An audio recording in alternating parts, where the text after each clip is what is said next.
अस्सलाम वालेकुम।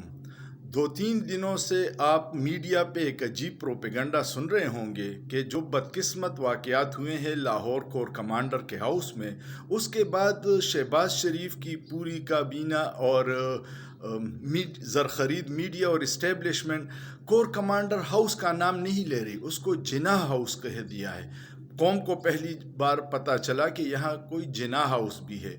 ये कौम को इमोशनली ब्लैकमेल करने के मुतरादिफ है। इसकी तारीख़ क्या है? ये कोठी जो है एक हिंदू मोहन लाल बशीन की थी। 1943 में कायद आज़म ने इसको ख़रीद लिया।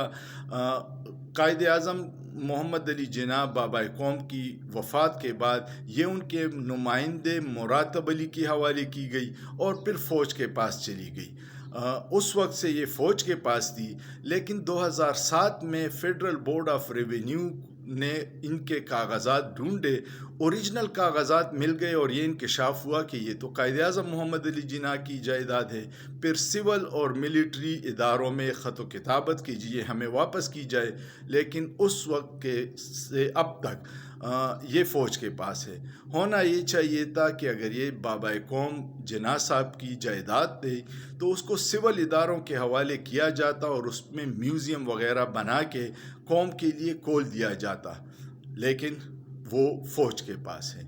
मैंने कहा आपके लिए तारीख़ की तस्हीह कर लूँ कि कहाँ से ख़रीदी गई, ओरिजिनल मालिक कौन है, सिविल इदारे क्या चाहते हैं और फ़ौज का क्या मौक़िफ़ है। उम्मीद है ये जो रोज़ाना मीडिया पे प्रोपेगंडा जिन्ना हाउस के हवाले से हो रहा है वो आपको शक दूर हो गया होगा। सोचिए, सोचना जुर्म नहीं है।